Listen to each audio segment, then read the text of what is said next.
Okay, thanks, Tanisha. Yeah, my name is Adam Dinsmore. I'm a sociologist at the University of York in the UK. But more importantly, I'm also a wrestling fan and have been for over 25 years. And I'm going to speak about the unique position of the audience within professional wrestling, which I characterize as semi-fictional. So, as a wrestling fan, I've often been asked one question, which maybe other people on the call have had similar experiences, and that question is why? So that's why do you continue to find wrestling so compelling so many years after one is supposed to have grown out of it? And this paper arose from my attempts at answering that question, which has sometimes been asked by people who think that in enjoying wrestling, I have somehow become confused about the status of reality versus fiction. And in fact, I want to argue that the relationship between reality and fiction posited by wrestling is more complex than is often assumed, and that this accounts for wrestling's apparently puzzling and persistent appeal. So wrestling can be thought of as a combination of sport, theatre, and soap opera. But it's distinguished by the unusually active role that the audience plays in the narratives acted out by its performers, such that the audience can be considered a semi-fictional character in the show. That is, a character who can be conceived as real and or fictional without contradiction. And I'll argue that this unique position allows for a set of fan practices that are not possible in other cultural forms that position its audience with one foot in fiction and one in reality. And my argument consists of four propositions. So because the audience is written into its fictive universe, wrestling is greater than the sum of its parts. The audience occupies a liminal space between reality and fiction because wrestlers, that's both the performers and the characters that they play, are aware of their presence and can talk back without breaking character.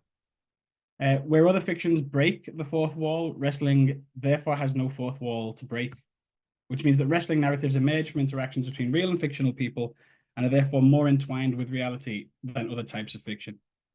So in this presentation, I'm first going to unpack what I mean by the wrestling audience's semi-fictional role. I'll then draw comparisons to participatory audience practices in other cultural forms and explain why, despite similarities, I don't count them as semi-fictional. And I'll then offer a short summary and we can get going with the Q&A.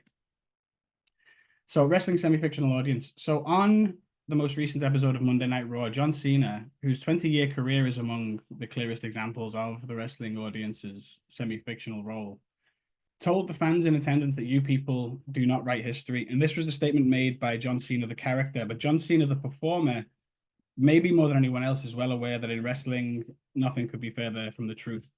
Wrestling history is replete with examples where the audience has intervened to steer the narrative being told by the performers in a different direction than that intended by the writers. And some of those are on screen now. And although these instances seem to occur more regularly over the last sort of 15 to 20 years, as fans have arguably become more self-aware of their role, they have been a feature of wrestling right throughout its history and all over the world. So I've got some historical and some international examples on the screen now too. And this is because, despite appearances, wrestling matches are not solely constructed by the wrestlers and the referees that we conventionally think of as the performers. But in Deleuzean terms, wrestling narratives emerge from an assemblage that also includes the audience and their reactions to goings-on in the ring.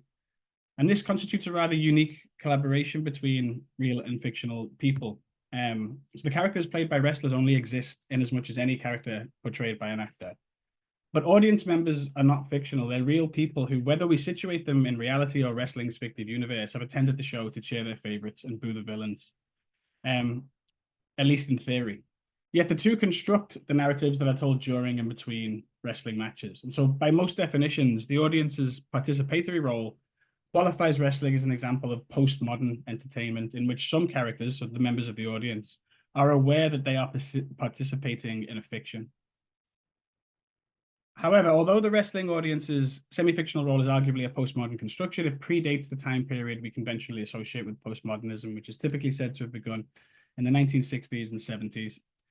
So going back to the 1930s, the first publication issued by the Mass Observation Archive, which was an initiative in the UK that began in the 1930s, where ordinary people were asked to submit observations of everyday life for analysis by social scientists, features a chapter on observations made by ordinary people on professional wrestling as it was performed in the English town of Bolton in the 1930s. And even here, there are clear signs that the audience is both aware that wrestling is fictional and that they are active participants in the fiction itself.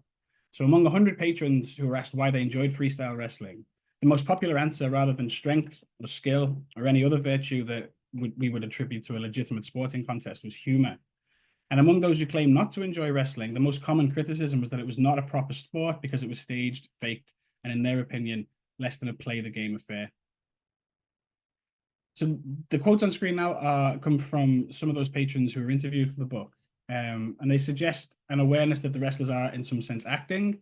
And moreover, they see the crowd's involvement as integral to the production of the wrestling match, noting that the establishment of favorites and villains are essential to the contest going smoothly, and that the crowd's displeasure often results in a change to the performance, for instance, in the replacement of a referee for disqualifying a fan favorite. And even then, if the fight got too slow or too boring, the audience responded by singing popular songs of the time in order to signal to the performers that something had to change. And one observer notes that the possibility of the audience expressing itself was thus integral to the function of the match. He's already been mentioned a couple of times, but Roland Barthes, too, writing in the 1950s, was well aware of wrestling's fictional nature. But he did not believe that the audience were dupes, as others in the Parisian intelligentsia of the time tended to do. Rather, Barthes argued that the wrestling spectator does not wish for the actual suffering of the contestant. He only enjoys the perfection of an iconography. Crucially, for my argument, Barthes was impressed by how the audience spontaneously attunes itself to the fictional nature of a wrestling contest, more like the audience at a suburban cinema than a sporting event. And he argued that there's no more a problem of truth in wrestling than in the theatre. In both cases, what is expected is the representation of moral situations which are usually private. So whenever you see a think piece refer to a wrestling match as a crude example of a morality play, you can be sure they've been directly or indirectly influenced by Barthes' writing on wrestling semiotics.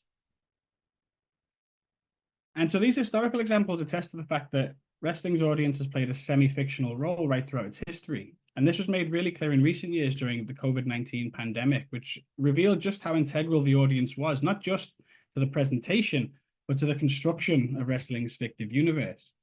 Other forms of entertainment like sport and theatre were also forced to adapt to the absence of an audience during the pandemic, which meant that we saw canned crowd noise used to enliven live sporting broadcasts during the period. And many theatres switched up their arrangements to cater to online audiences only. But no other cultural form went to the same length as wrestling to simulate the presence of a live audience. So WWE constructed their remarkable Thunderdome facility, where the TV audience could see live reactions from several hundred fans watching via webcam. And this didn't just happen in WWE. In AEW, the solution was more low-tech by comparison, as they chose to allow a small number of trainee wrestlers in the ringside area during matches to react to the goings-on in the ring. Neither solution was particularly effective, though, as in both cases, the audience was effectively rendered not just partly, but entirely fictional.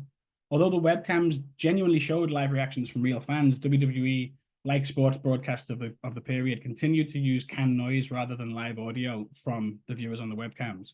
And the AEW trainees were part of AEW, they were part of the production. So they were under orders to react to the matches in accordance with the performers' intentions.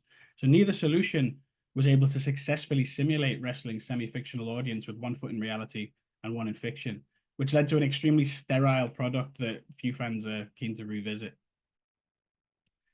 Now, it might be objected that audiences of other cultural forms also play an active role in narrative construction, and this is, of course, true. And however, I want to argue that few rise to the standard of a semi-fictional character that I'm using in this paper. So this section examines some of those other forms and considers how and why their audiences occupy distinct subject positions to that of the wrestling audience. So I begin by comparing wrestling to its constituent parts, sports, soap opera, and theatre, and asking how each one typically positions the audience with respect to fiction and reality. So as I've argued, in wrestling, performers and audience occupy a single space that straddles the line between fiction and reality. And interestingly, this works both ways, so that developments in reality are felt in wrestling's fictional world. So WWE Hall of Famer Donald Trump was never the president on House of Cards, but he is the president in WWE. And indeed, WWE recently wrote Trump's renaming of the Gulf of Mexico into a storyline involving Chad Gable. In sport, performers and audience also occupy a single space, but it does not ordinarily intrude into fiction. Both the contest and its audience exist solely within reality. Things get quite different in soap opera, where the worlds occupied by performers and audience are completely separate and mediated through the television screen. Although they might have a chance to interact with the actors, it's not possible for an audience member ever to interact directly with the fictional characters that they portray in soap opera, as sometimes happens in professional wrestling. Indeed, as constantly happens in professional wrestling when there's a live audience present. It's similar in the theatre, although a little more ambiguous. So here the performers and audience occupy the same physical space, but not the same narrative space. An audience member might heckle the performers, but unlike in wrestling, the performer could only acknowledge the heckle if they were prepared to break character. And so we can think of the spaces that separate performer and audience in these different modalities as the fabled fourth wall that stops real life from intruding on their fictive universes. However, in wrestling, there basically is no space between performer and audience in which a fourth wall might be constructed. So drawing on mass observation and the comparisons to these other cultural forms that share some similarities with wrestling, I propose that wrestling's semi-fictional audience emerge from these 5 characteristics. So one is that there is no fourth wall. Real and fictional characters occupy the same narrative space and they interact with each other directly. 2, the narrative of the show is therefore co-constructed by writers, performers, and audience, and there is no guarantee that the 3 parties will agree on the best direction for the show. 3, as Bart observed, the audience spontaneously attunes itself to its semi-fictional role in wrestling without the need for writers or performers to explicitly smarten them up. 4th, interactions between audience and performer are instant, occurring while the performance is in progress.